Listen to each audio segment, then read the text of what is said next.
Hello everyone, welcome to Learn Express. तो दोस्तों, आज की इस क्लास में हम एक्सरसाइज 3.2 के सवाल लगाने वाले हैं। पहले के क्वेश्चन हम इसके पहले के वीडियो में हम लगा चुके हैं, तो आप लोगों ने अगर वो वीडियो नहीं देखे हैं तो जाकर आप देख सकते हैं। ठीक है, चलिए तो हम पहले क्वेश्चन से स्टार्ट करते हैं। इसका पहला क्वेश्चन क्या है? निम्नलिखित रैखिक समीकरण युग्म को प्रतिस्थापन विधि से हल कीजिए। तो प्रतिस्थापन विधि क्या है, हमें क्या करना है? देखो, हमारे पास दो समीकरण दी होंगी, तो हम सबसे पहले क्या करेंगे? पहले समीकरण से x का मान निकालेंगे y के पदों में। ठीक है, जैसे हमारे पास दो समीकरण ये दी हुई हैं, पहले समीकरण से हम x का मान निकालेंगे जो आएगा y के पदों में। फिर जो x का मान आएगा उसको हम समीकरण 2 में रख देंगे x की जगह पर, बस y का मान निकल आएगा। और फिर उस y के मान को हम किसी भी समीकरण में रख के x का मान अंकों में निकाल सकते हैं। तो मैंने क्या बोला, हो सकता है आपके समझ में ना आया हो, तो चलो फिर सवालों को लगाते हैं। आपको समझ में जरूर आएगा। चलिए देखो, ये हो गया हमारा पहला समीकरण, ये हो गया हमारा दूसरा समीकरण। पहले समीकरण से, अब ये मत समझना कि पहले समीकरण से ही x का मान निकालना है, आप दूसरे समीकरण से भी निकाल सकते हैं। अगर आप दूसरे समीकरण से x का मान निकालेंगे तो आपको पहले समीकरण में रखना होगा। जिस समीकरण से मान निकालोगे उसमें नहीं रखना है, दूसरे समीकरण में रखना है, बस इतना सा। तो हम समीकरण 1 से क्या लिखेंगे, हल करते हैं। यहाँ पर समीकरण एक से क्या होगा?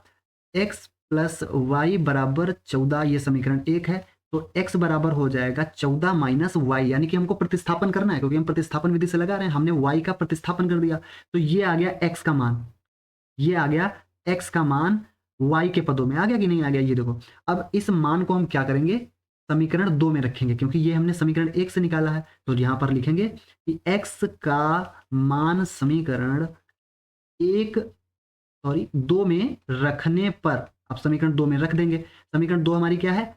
x माइनस वाई बराबर 4। इसमें x की जगह पर हमें रखना है 14 माइनस वाई, और माइनस वाई पहले से है, और बराबर 4। तो माइनस वाई और माइनस वाई मिलकर हो गया -2y, और बराबर 4। इस 14 को हम जो प्लस का है इसको उठाकर हम क्या करेंगे, दूसरी साइड में ले आएंगे, पक्षांतर कर देंगे, तो ये हो जाएगा -14। तो माइनस का 2y बराबर हो जाएगा, 4 है प्लस का, 14 है माइनस का, विपरीत चिन्ह है, उल्टा चिन्ह, तो घटाएंगे। 14 में से 4 गया तो 10 बचा। बड़ी संख्या है 14, तो इसके सामने माइनस का निशान है, तो माइनस की संख्या बचेगी। अब दोनों तरफ माइनस है तो माइनस माइनस कैंसिल हो जाएगा। 2y बराबर हमारे पास आ गया 10। 2y बराबर क्या आ गया? 10। यहाँ पर लिख लेंगे 2y बराबर 10। तो y बराबर क्या हो गया? 10/2 यानी कि 5। ठीक है, अब ये हमारा निकल आया y का मान। y बराबर क्या निकला? 5। तो ये तो पहला मान निकल आया। अब y का मान समीकरण चाहे 1 में रखो चाहे 2 में रखो, आपकी मर्जी। चलो हम 1 में रखते हैं। समीकरण 1 में रखने पर रख देंगे x प्लस वाई बराबर 14। ये तो समीकरण 1 है, तो x और प्लस वाई की जगह पर 5 रख दिया, बराबर 14। x बराबर 14, 5 प्लस का है, दूसरी साइड में जाएगा तो माइनस का 5 हो जाएगा। तो x बराबर हो जाएगा 14 में से 5 गया 9। तो ये हमने x का मान निकाल लिया। ठीक है, y का मान निकल आया, x का मान निकल आया। ये है प्रतिस्थापन विधि, इसको बोलते हैं प्रतिस्थापन विधि। ठीक है, तो ये हमारा पहला क्वेश्चन लग गया, बस इतना आसान सा है एकदम। ठीक है, तो अब ये है दूसरा क्वेश्चन। ठीक है, दूसरे क्वेश्चन को कैसे लगाएंगे? दूसरे क्वेश्चन को भी वैसे ही सेम लगाएंगे जैसे हमने पहले क्वेश्चन को लगाया था।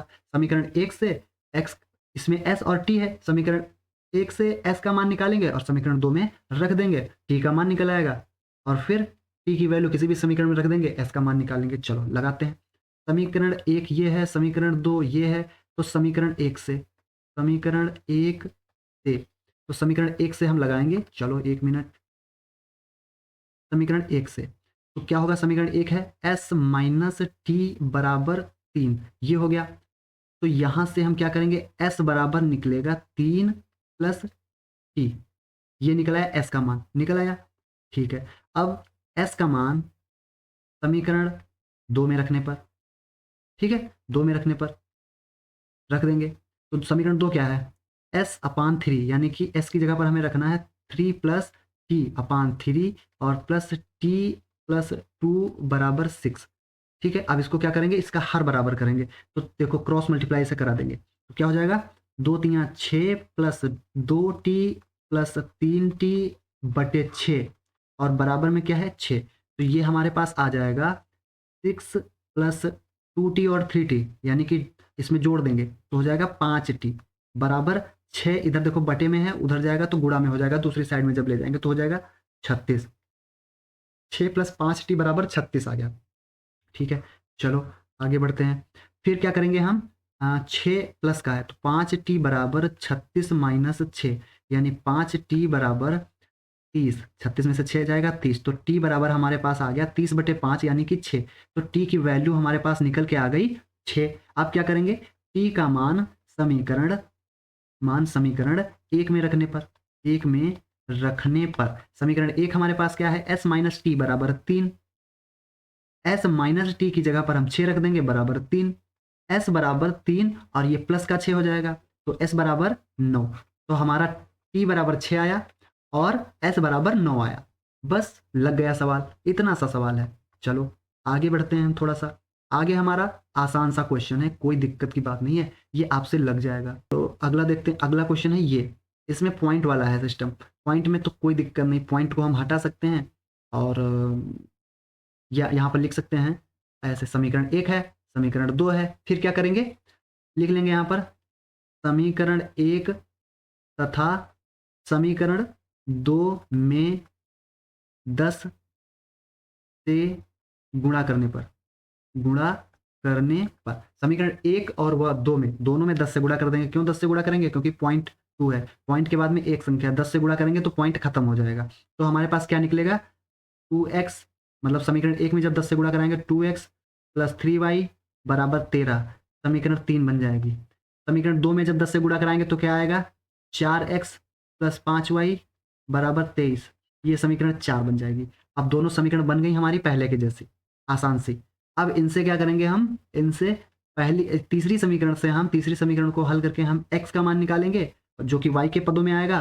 फिर वो x का मान समीकरण हम 4 में रख देंगे, ठीक है, जिससे हम y का मान आसानी से निकाल लेंगे। फिर जो y का मान निकलेगा उसको हम समीकरण 3 में वापस से रख के 3 में रख दें या 4 में रख दें, आराम से हम x का मान निकालेंगे, बस लग जाएगा हमारा क्वेश्चन, कोई टेंशन की बात नहीं है। ठीक है, अगला देखते हैं। अगला √2x प्लस √3y बराबर 0 है, ये समीकरण एक हो गया और ये समीकरण दो हो गया। समीकरण एक से हम मान निकालेंगे x का, चलो निकालते हैं, इसको लगाते हैं। चलो ठीक है, ये थोड़ा सा अलग लग रहा है इसलिए इसको लगा देते हैं। चलो इसमें क्या है, इसमें है √2x, समीकरण एक से निकालेंगे ना, √2x 3y बराबर 0 ये समीकरण है।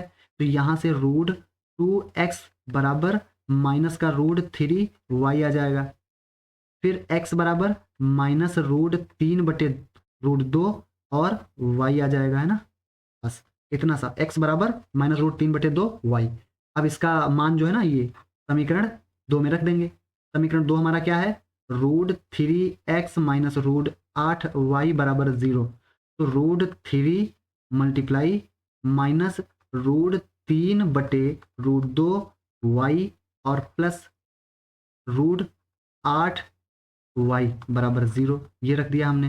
फिर क्या करेंगे हम, √3 और √3 की गुणा होगी तो हो जाएगा 3, यानी कि माइनस 3/√2y प्लस √8y बराबर 0। अच्छा, इसके बटे में क्या है, इसके बटे में 1 है, तो √2 से गुणा कर देंगे ऊपर नीचे, हर बराबर हो जाएंगे, तो हो जाएगा -3y प्लस ये जब √8 और √2 की गुणा कराएंगे तो हो जाएगा √16। √16 का मतलब होता है 4y बटे पूरे के बटे में √2 बराबर 0। √2 की जब उधर गुणा कराएंगे तो वो 0 हो जाएगा। ठीक है, तो क्या हमारे पास बचेगा, -3y, सॉरी -3, इसको हल कर लेते हैं, क्यों बार बार लिखना, माइनस का 3y है, ये प्लस का 4y है, तो एक चीज प्लस की एक चीज माइनस की तो घटा देंगे, 4y से 3y गया तो y बचा, प्लस का ही निशान रहेगा क्योंकि 4y बड़ा है और वो प्लस का है, बराबर 0, यानी y का मान हमारा आ गया 0। y का मान समीकरण एक में रखने पर रख दो, समीकरण एक में, तो क्या हो जाएगा,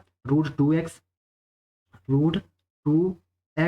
प्लस √3 की गुणा जब 0 से कराएंगे, √3 y का मान 0 है ना, बराबर 0, तो हमारे पास हो जाएगा √3x, इसकी गुणा कराएं तो ये भी हो जाएगा 0 बराबर 0, √2x बराबर 0, तो x बराबर 0/√2 यानी वो भी 0, यानी x का मान भी 0 आएगा और y का मान भी 0 आएगा। ठीक है, अब अगला सवाल बिल्कुल आसान सा है, इसमें कुछ करना ही नहीं है, जैसे हमने पहले लगाया था सवाल वैसे ये लगाना।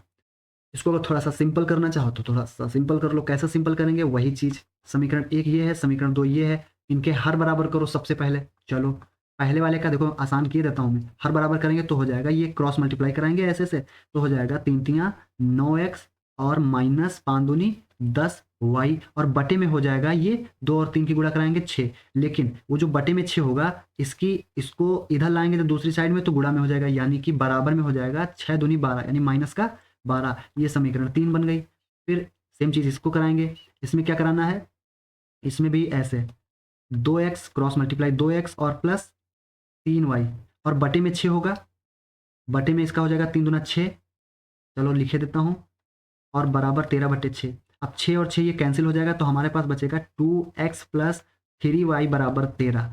ये समीकरण 4 हो जाएगी। अब हमें समीकरण 3 और 4 को लेकर चीज़ें करनी है, सारी चीज़ें जो जैसे हमने पहले किया था वैसे 3 और 4 को लेकर करनी है, कोई ज़्यादा बड़ी बात है नहीं। तो ये आपसे हो जाएगा, आसानी से आप कर लीजिएगा।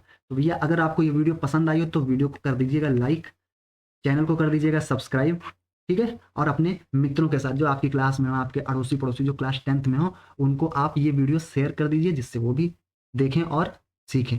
चलिए मिलते हैं नेक्स्ट वीडियो में नेक्स्ट क्वेश्चन के साथ में, तब तक के लिए बाय बाय, टेक केयर।